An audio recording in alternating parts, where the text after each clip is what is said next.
Here are the top stories of the news. Rivers APC rejects the impeachment process initiated against Governor Siminalayi Fubara. Datti Baba-ahmed denies declaring interest in contesting for presidency in 2027. And on the foreign scene, Syria's defense ministry announces ceasefire in Aleppo after days of deadly clashes. Good afternoon and welcome to Spring News at 12 on Western Spring Television. I am Femi Ojo.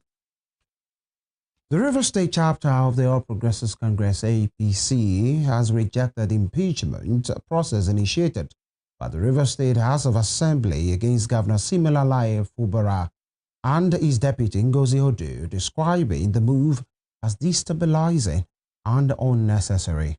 In a statement signed on Thursday by the party's spokesperson Dalinti Nwaju, the APC said it acknowledged the constitutional independence of the legislature but would not support what it termed a resort to impeachment against an APC-led government. The party cautioned lawmakers, particularly its members in the assembly, against yielding to external pressure capable of plunging the state into political turmoil. Addressing claims that impeachment threat is linked to budgetary issues, the APC recalled that during the period of emergency rule, a 1.485 trillion naira budget was transmitted to the National Assembly in May 2025 and approved by the Senate on June 25 and the House of Reps on July 22, 2025. According to the party, the budget is expected to run until August 2026. APC noted that the governor may lawfully decide not to present a supplementary budget and reminded the Assembly that the Constitution allows a 6-month spending window into a new fiscal year. The party's decision or reaction followed the commencement of impeachment proceedings by members of the Rivers State House of Assembly on Thursday. During plenary presided over by Speaker Martin Zamauli, the majority leader, Major Jack, outlined 7 allegations of gross misconduct, including the demolition of the Assembly complex, extra budgetary spending, withholding funds meant for the Assembly Service Commission, and alleged disobedience of a Supreme Court ruling on the financial autonomy of the House. And still in Rivers State, the Minister of the Federal Capital Territory, Nyesom Wike, has commended President Bola Tinubu and the Minister of Works, Dave Umahi, for the temporary opening of the East-West Road, describing the project as world-class and long overdue. Wike made the remarks during a thank-you visit to Bonny, River State, where he said the completion of the road had always been part of President Tinubu's vision. He stressed that gratitude was essential in leadership, noting that those who benefit from the support must always appreciate those who stood by them. Wike recalled that the decision to support President Tinubu in 2023 was a difficult one, but said the people of Bonny stood firm and took the risk alongside them. The FCT minister described the East-West Road, particularly the Bonny axis, as a project that successive administrations had promised but failed to complete meaningfully.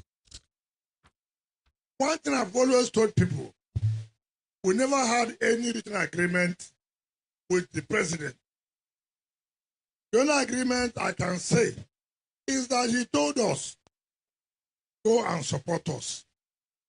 When you support us, you will not be in vain. All of us know that this Bonny Road has been a political road for long. Is it not correct? Every government comes, every government goes, we will do Bonny Road. But see how, without prompting, without putting pressure on him, as we were coming, I said to God be the glory, that in our time, we are riding on this road. Each time, when the Minister of Works will be briefing the Federal Executive Council about how far the Bonny Road has gone, I will not talk. I'll keep quiet. I said, well, I don't want to know how far. All I know, let us ride on the road. And let me use this prayer to thank my friend, brother, the Minister of Works, David Umahi, for fulfilling and making sure Mr. President's dream has come to reality. Reality that we cannot drive to Port Harcourt. Let me tell you the simple truth. Before, anytime we want to go to Bonny for campaign, we look at ourselves, say, my brother, how is the tide? Even when I'm in the helicopter, I will see the ocean as a God. Let me come back today. But you see, as we are coming here, I said, God, may you be glorified. Now tell me why anybody in Bonny will not support Mr. President. Is there any reason? Even if nothing again has been done, which is not going to be so, but at this road, not just it is a road, it's a road constructed by one of the giants of construction companies, Julius Berger. The vice presidential candidate of the Labour Party, Datti, baba-ahmed, says he did not declare interest in contesting for the presidency in 2027. Datti said this on Friday during an interview, explaining that he only clarified that he was still a member of the Labour Party. He blamed those who employ sensationalism on social media for putting out the wrong narratives to emotional listeners. His comment came days after Peter Obi, the Labour Party presidential candidate in the 2023 election, teamed up with the coalition African Democratic Congress, the ADC. Datti and Obi ran on a joint ticket in that poll, but the former has remained in the Labour Party and believes the party is big enough to challenge for Nigeria's exalted seat. According to the Kaduna-born Datti, Obi's decision to join the coalition does not change the dynamics of his relationship with the former Anambra governor. In the meantime, a close political ally of former Vice President Atiku Abubakar, Dele Momodu, has ruled out any possibility of Atiku withdrawing from the 2027 presidential race in favor of former Anambra State Governor Peter Obi. Atiku, who was the PDP's presidential candidate in 2023, formally joined the African Democratic Congress ADC in November 2025, months after resigning from the PDP. The move was widely interpreted as a strategic step to secure the ADC's presidential ticket ahead of the 2027 general election.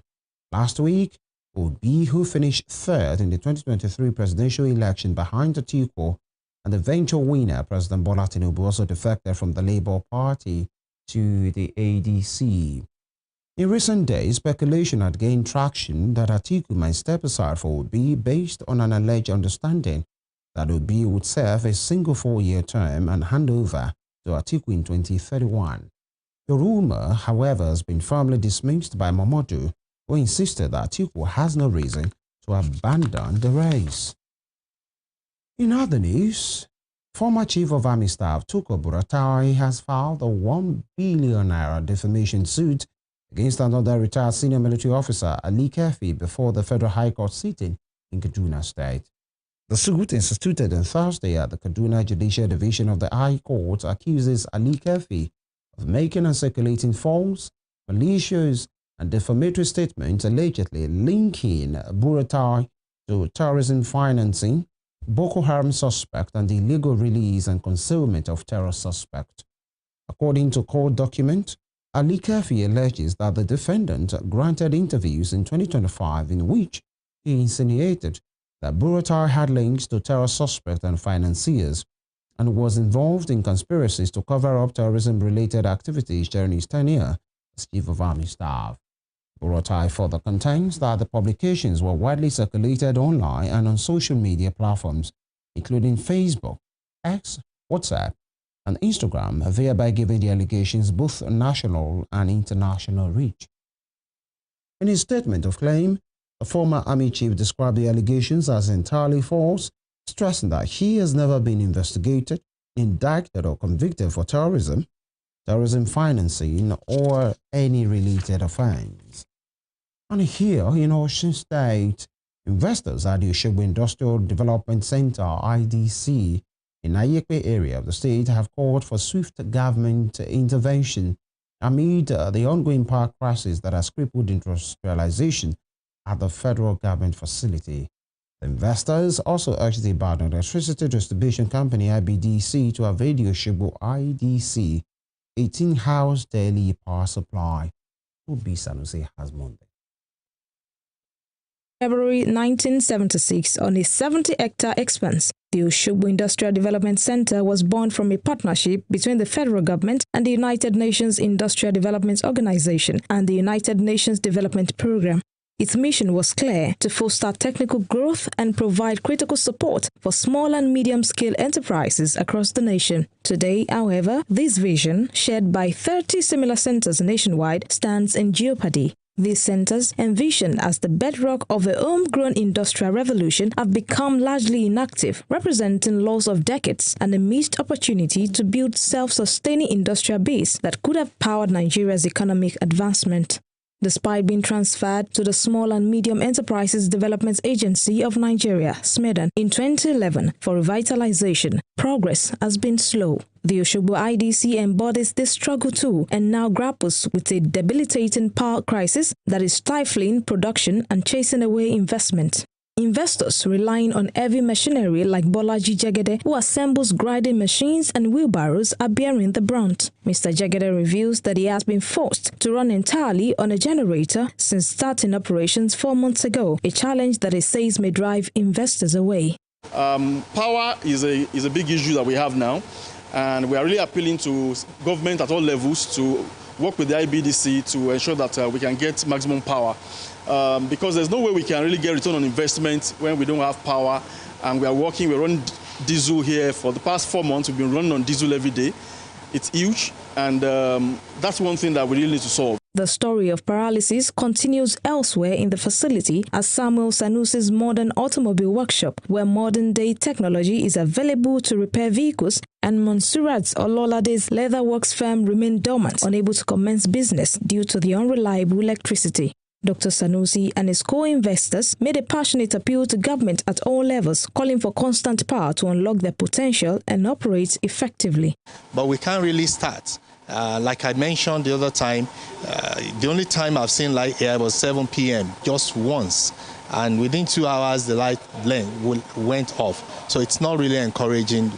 We would be hoping that this support is provided as quickly as possible. I was running the factory in a 3-bedroom flat, and we felt this is a big opportunity for people like us to evolve, add more capacity, and empower other young persons, train them, and expose them to the real-life problem. But what we met here is quite draining. But we are hopeful, and we believe that for the federal government to open this place for us, they won't just abandon us to it. Similarly, the Osun State Manager of SMEDAN, Samuel Adebola, expressed deep concern over the impact of the blackout, specifically calling on the Ibadan Electricity Distribution Company, IBEDC, to honor a prior agreement to provide 18 hours of daily power to the industrial center.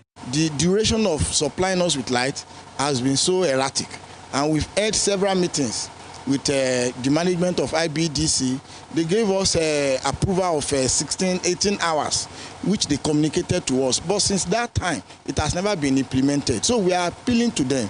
We are just appealing to IBDC and at the same time the state government to galvanize efforts in giving us a maximum supply of light. Because where you are, we are seated on a gold mine. This place has potential of giving people jobs at the same time of creating wealth for the state and beyond. But IBEDC's senior communications officer in Osun State, Kikelomo Weye, in an interview offered a different account, disputing the existence of any such agreement with the IDC investors. Mrs. Oweye explained that the feeders supplying the area fall under Band C, where supply is pegged at 12 hours, and that universally low generation from the national grid is affecting all their franchise areas. IBEDC did not have an agreement with any investor at all. of that capacity, and there was no promises that we can make outside our policies and our scope of operations, because the area where they are located, the feeder happens to be on Band C, which means minimum of 12 hours per day, and we can't go out of the scope to actually supply a single entity outside other feeders, because we work with the network. So it's what is obtainable on that feeder that we can actually give out to our customers. She urged the investors at the Oshogbo IDC, which is located in Ayekwe area, to remain patient, assuring that interventions would follow once power generation improves nationally. The ongoing power crisis at the Oshogbo IDC underscores a broader national challenge that businesses face in Nigeria. It is, however, expected that government at all levels make bold decisions to see to the revitalization of the Oshogbo IDC and intervene in the power crisis. This is one of the facilities at the Industrial Development Center here in Oshogbo, the Osun State capital, and the investors here are decrying the lack of power to effectively run their businesses. As you can see, the one behind me has been running on generator for the past 4 months. And if this continues, these investors may begin to run at loss. From Oshogbo, the Osun State capital, Toby Sanusi, Western Spring Television News. Lagos State House of Assembly has passed a 4.4 trillion naira budget of shared prosperity for 2026 fiscal year into law. The budget, which was passed on Thursday, prioritizes infrastructure, education, healthcare, economic growth, and social development, with over 52% allocated for capital projects to drive inclusive growth across the state. While presenting the report on the floor of the House, the Chairman, Committee on Economic Planning and Budget, Olumo Lukman, said the approved budget consists of 2.11 trillion naira for recurrent expenditure and 2.34 trillion naira for capital projects. The Speaker, Mudashiro Obasa, thereafter directed the Clerk of the House, Laliko Onofeko, to forward a clean copy of the budget to Governor Babajide Sanwo-Olu for his assent. You're watching Spring News at 12 on Western Spring Television. We'll be right back after this break. Stay with us.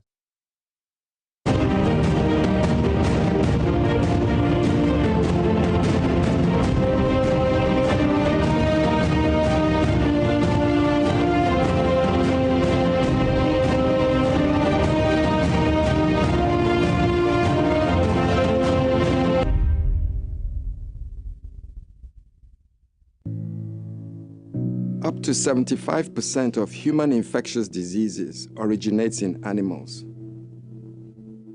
And as more bushmeat is brought into our cities, the risk of human infectious disease outbreaks increases. Ebola, monkeypox, Lassa fever, yellow fever, and even COVID-19 may have been transmitted in this way. Illegal bushmeat trade not only endangers our wildlife, but affects our health and may damage our economy.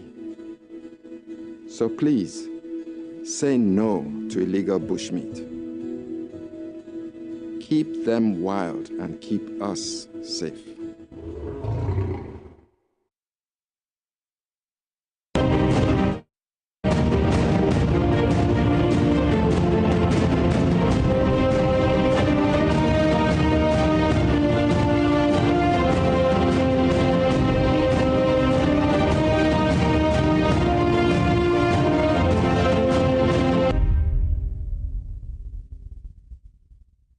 Welcome back. And now on the foreign scene, Syria's defense ministry announced a ceasefire at Aleppo on Friday after days of deadly clashes between the army and Kurdish fighters forced thousands of civilians to flee. The violence killed 21 people and was the latest challenge for a country still struggling to forge a new path after Islamist authorities ousted longtime ruler Bashar al-Assad just over a year ago. Since Tuesday, government forces have been fighting the US-backed Kurdish-led Syrian